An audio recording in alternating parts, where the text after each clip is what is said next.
midday. Hello, good afternoon. Welcome to the news here on 3FM 92.7. We're coming to you live from our studio at Adesawe Kanda here in Accra. In Tamale, we're live on Kesmi 107.1 FM. If you can hear us in Wa, it's on W 93.5. Around the world, we're streaming live on 3news.com.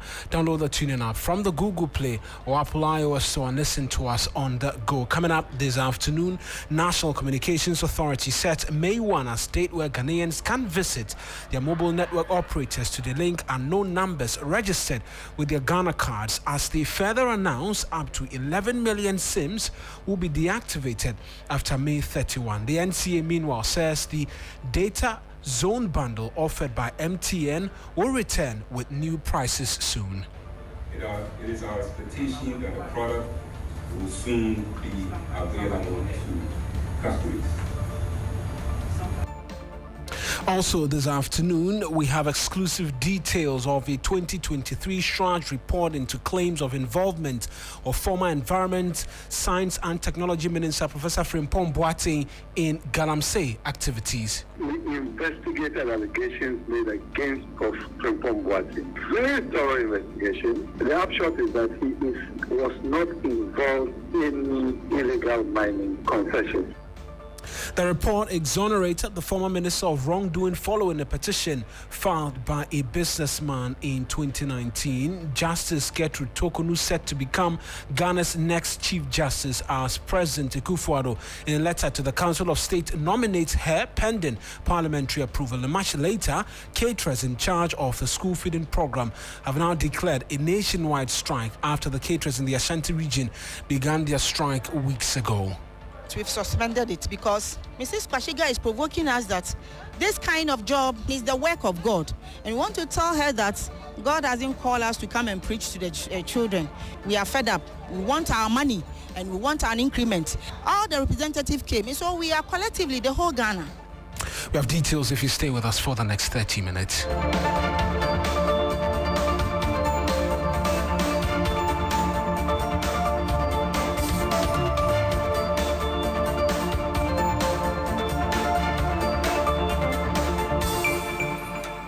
A pleasure. You could be a part of this afternoon's bulletin. It's streaming live on Facebook. Our handles 3FM927, as well as on Twitter. Same handles 3FM927. I am Eric Mawuena Egbeta. Let's get into the details now, because this afternoon, exclusive details of a March 2023 Shraj investigation into allegations of complicity of former Environment Minister Professor Kwabena Frimpong Boateng have revealed no wrongdoing on the part of the former chair of the Interministerial Committee on Illegal Mining. The 117-page Shraj report captures claims made by a businessman, one Arnold Agbodo, and the testimonies of the persons mentioned in the report, including Professor Frimpong Boateng, his wife and son, who were thought to be operating 5 mining concessions. After nearly 5 years of investigations, Shraj exonerated the heart surgeon. But the administrative body is welcoming another petition by South Dai MP Roxin Nelson Dafiamekpo to probe issues of conflict of interest, corruption and abuse of office claims as made by the former secretary of the Interministerial Committee on Illegal Mining. We'll get into the latest issue shortly, but Komla Adom has been gleaning the details of the 117-page Shraj report and joins me in studio with the very latest. So Komla, what were the specific claims made by this petitioner at the time against the former Environment Minister? So, Mawuena, as you mentioned, this report is 117 pages, and this petitioner, who introduced himself at the time of filing this petition as a businessman, also having interest in the extractive sector and oversight in that space, among other things, raised a number of issues. One, whether or not the prospecting licenses granted the company belonging to Professor Frimpong Boateng, that's Symphony Limited, was doing so legitimately. So we know that Symphony Limited, which is the company in question, was initially incorporated in 1990. right? And it commenced business around the same time. Right. At the time, it was engaged in merchandise, selling and buying of products. It was also subsequently engaged in exports and imports of products. Right. Up until sometime before 2014, they had extended, their services in a special resolution to include mining services. So that's the basis for which this company has been cited in this report. Then the other issue of whether or not this company had gone through the due processes to begin mining operations was what the young man in question, Arnold Agbodu, was seeking Strash to find out. He was also seeking Strash to determine whether or not the respondent's company holding on to the 5 concessions in question were supposed to have done so, because at some point after 2014, we understand that this company, Symphony, let go of 3 of the concessions, and it was holding on to just 2 of these concessions. Also, you will find from this document, according to Strash, when they invited, the parties to hear them, it came to light that in the 2 concessions that they were even holding on to, they were holding on to it in trust for the state, and so there was no mining activity or prospecting going on there, despite the company having the license to do so. And the individual argues that one of the issues he mentions that loss to the state has been occasioned because those concessions were left dormant without being accessed.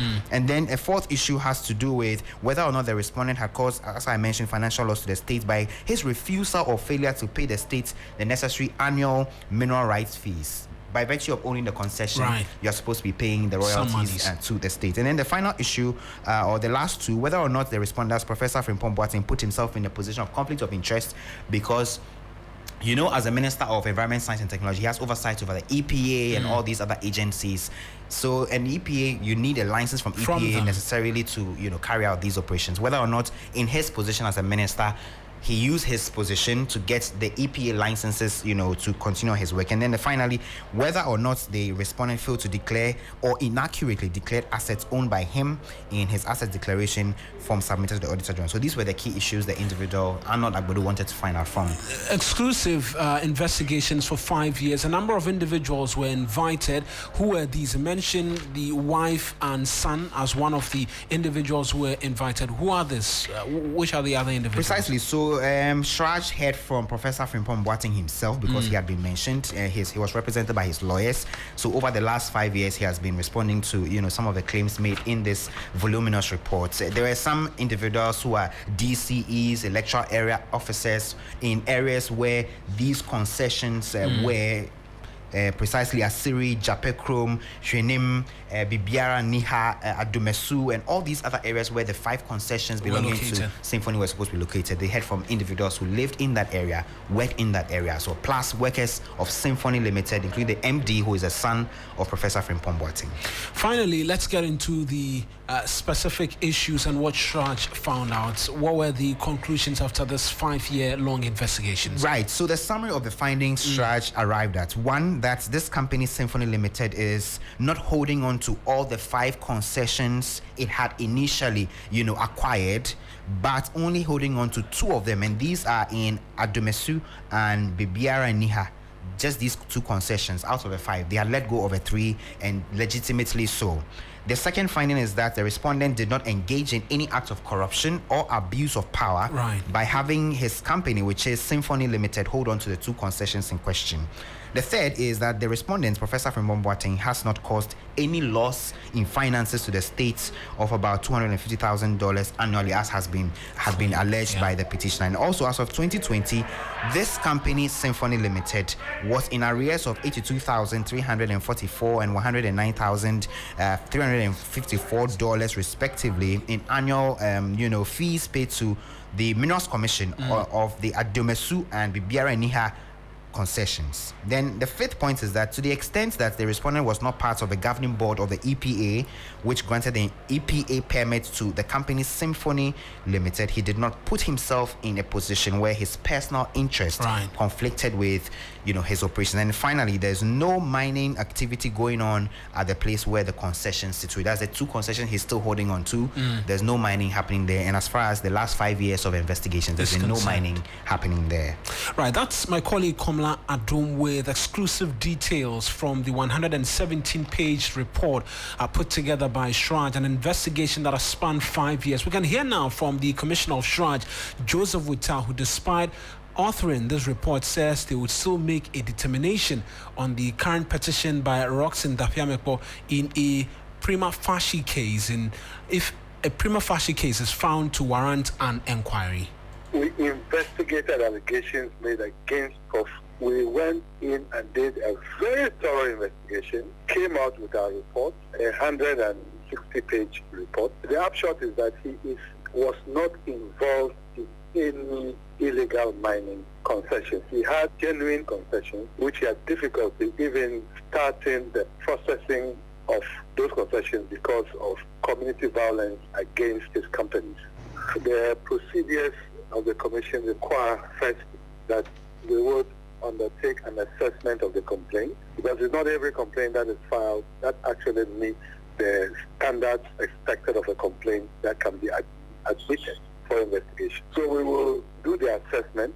We will determine which of the mandates, if any, have been invoked by the petition, after which, if there are any further and better particulars in terms of clarity of documents that will make us make up our mind, and we think so, we need them, we will require that of the lawyer or of the complainant, and then we will undertake a preliminary investigation before we will determine whether we are going to request the respondents mentioned in the petition and the attached report to submit comments in respect of the allegations against them specifically. So that is the procedure.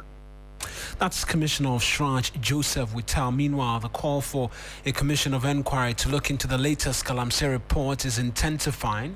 We know that the opposition NDC has joined former Minerals Commission CEO Dr. Tony Obin to make a strong case for the independent investigation. If an illegal act has been committed, then the process must be, and then of course, if you look at what Professor Frimpong Boateng wrote, much of which by my personal judgment were correct, then obviously the commission of inquiry would be the right thing. Whatever action according to law would be imposed, must be imposed, because we need to indicate to society we mean business when we talk about fighting illegality, especially in the exploitation of our natural resources. The special prosecutor must act with alacrity by probing the Frimpong Boateng Galamsey reports and prosecute all government officials who have perpetrated serious crimes against the state as contained in the report. It has been confirmed that all the so-called fight, Operation Banga, Galam Stop, I am putting my presidency on the line. Everything was a charade.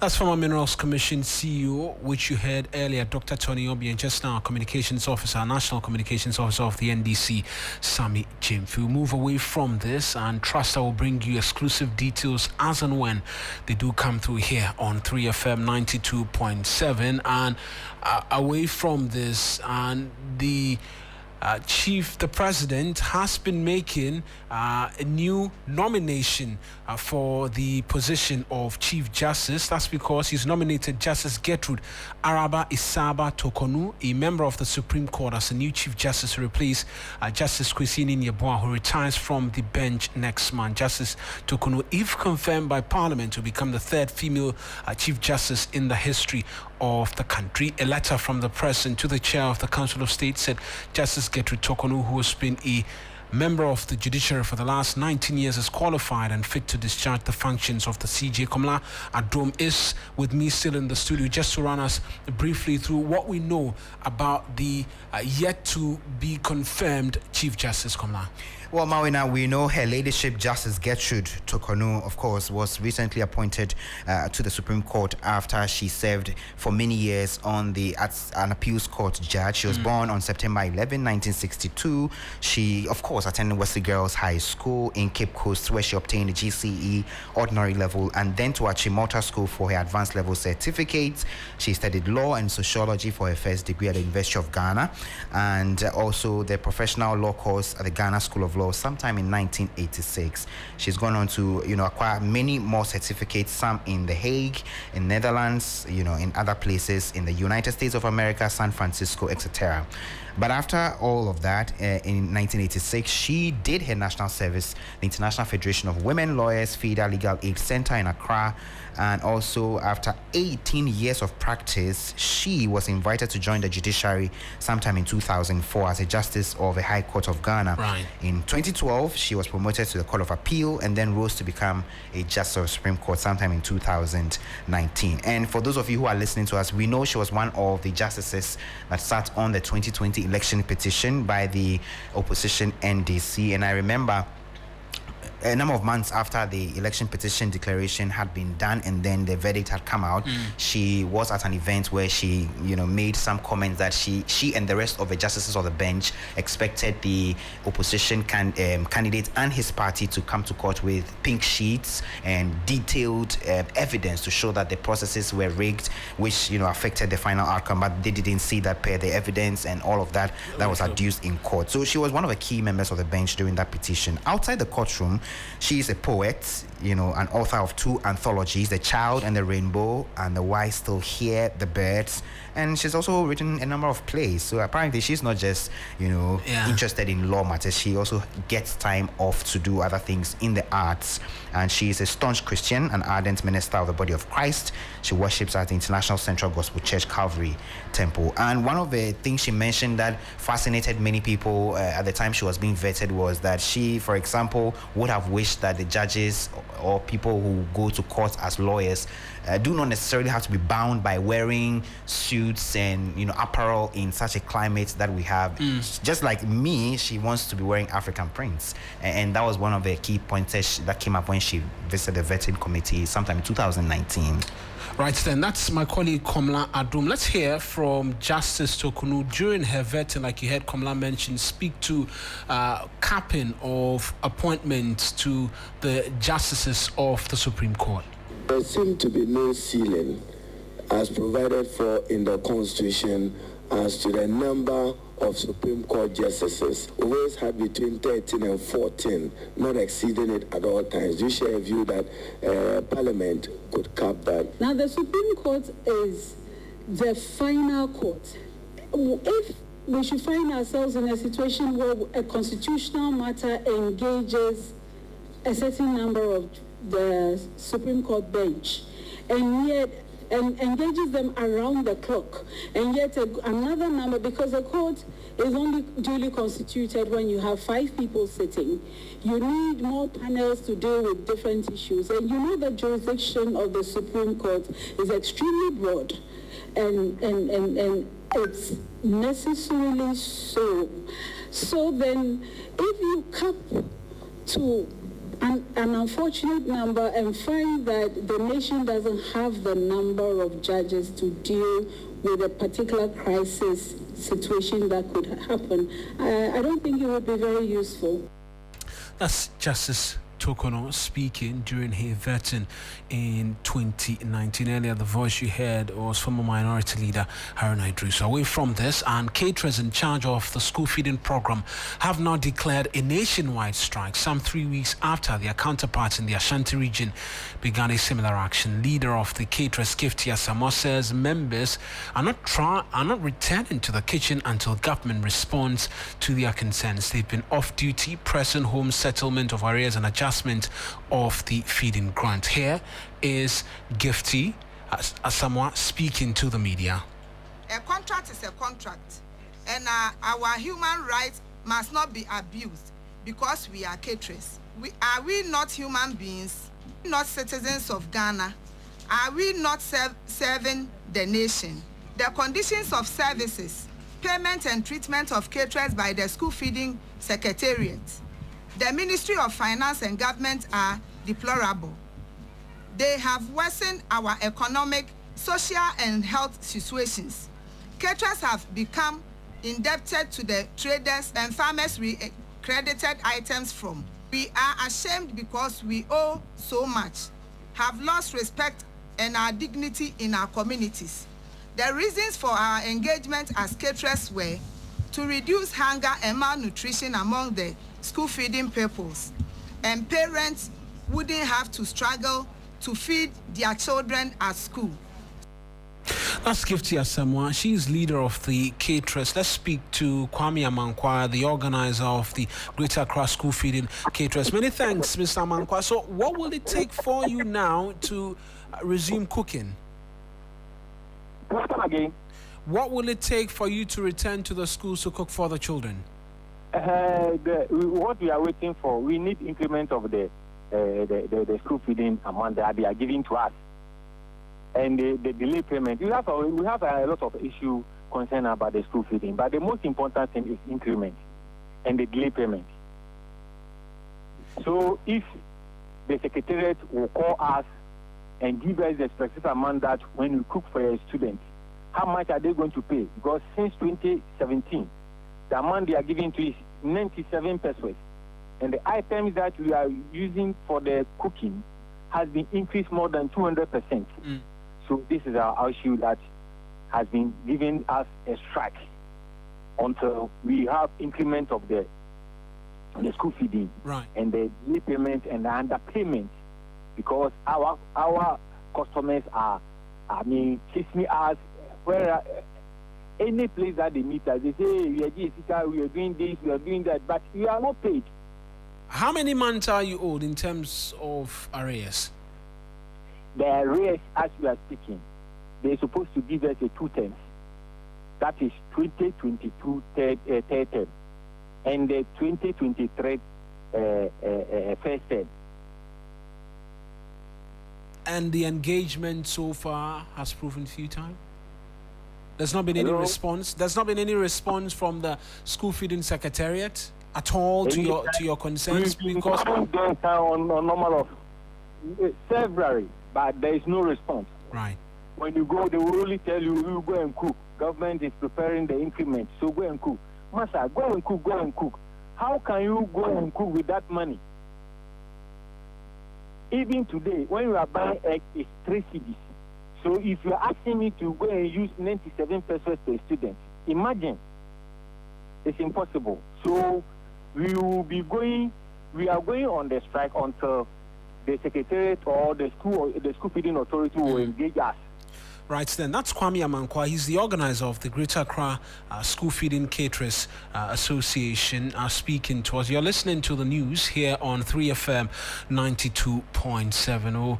Going now to one of our top stories where the National Communications Authority says it will, after May 31, deactivate up to 11 million mobile subscribers who failed to re-register their SIM cards. The authority at a news conference also sets the 1st of May as date to have citizens visit their network operators to delink unknown numbers registered with their Ghana cards. The revelations of citizens' identity used for multiple registration has raised concerns from industry players over the poor approach in the re-registration exercise. Noble Crosby and is my colleague at that press conference by the NCA. He's joined us on phone. Crosby, let's start with the 11 million SIM cards. Do we know what stage of registration these 11 million reached before the decision to deactivates them? So, Eric, thanks for having me. The 11 million SIM cards that will be deactivated at the end of May 31, they are made up of SIM cards that have either not completed the 2-phase registration or not started at all. So for those who, for some reason, do not have their Ghana cards and as a result have not been able to begin the process, they will have their SIM cards deactivated. And for those who have done the first phase of the registration but are yet to complete their biometric phase, they will also have their SIM cards deactivated by the 31st of May 2023. There's a caveat though, however, for those who do not have Ghana. Crosby, you have to reposition for us just a little bit because the network to you is a bit bad.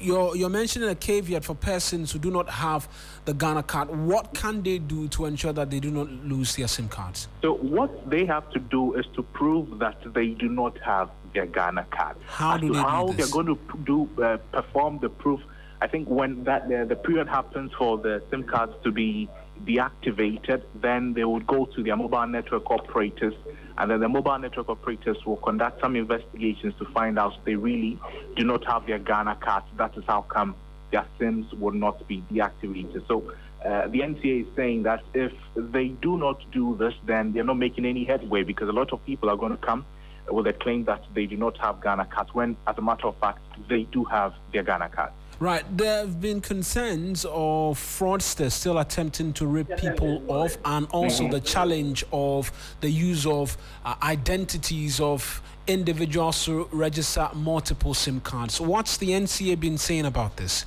Unfortunately, the NCA did not have a concrete answer to give to us when we asked them about it. But what they're telling us is they will not be able to eradicate SIM fraud, mobile money fraud, and all of those irregularities that come as a result of, the use of individual SIM cards. But what it can do is to reduce the occurrence drastically. So it gave examples of, a number of SIM cards that have been deactivated because they found out that these SIM cards belong to some unscrupulous individuals who are using it to undertake these criminal activities. So it will not be able to eradicate them completely, but it will reduce them drastically, Eric. Finally, raging conversation on social media about data zone bundles and the likes. The NCA spoke to that briefly. What did they say? So the NCA noted that it took note of a certain irregularity in the work of MTN on January 2023.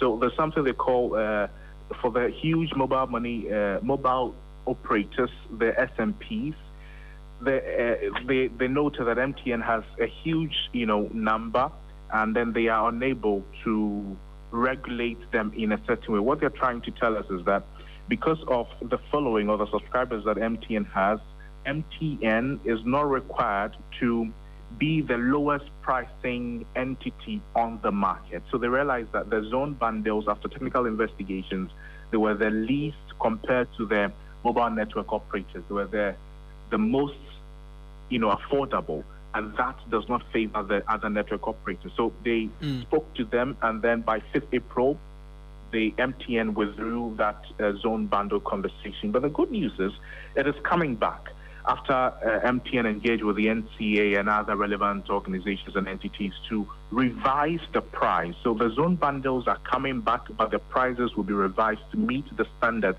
set by the SMPs, Eric. Right then, Noel Crosby and my colleague at that press conference by the National Communications Authority. And away from that, the rate of cocaine abuse among young people in Ghana is becoming a serious problem. In the latest TV3 assignment, Gordon Asidiba, in a documentary titled Married to Cocaine, meets those abusing it, those ravaged by it, and those in an attempt to recover from it, and those as well working to ensure that it does not portray or destroy an entire generation. Here are excerpts of the feature, which airs later tonight at 9 p.m. on TV3. Crack cocaine is extremely potent. This is one of the most addictive forms of cocaine and has led to the destruction of families and lives. I smoke cocaine since 1990. This is not my level, but because of friendship. For consumers of crack cocaine, it makes them intensely high.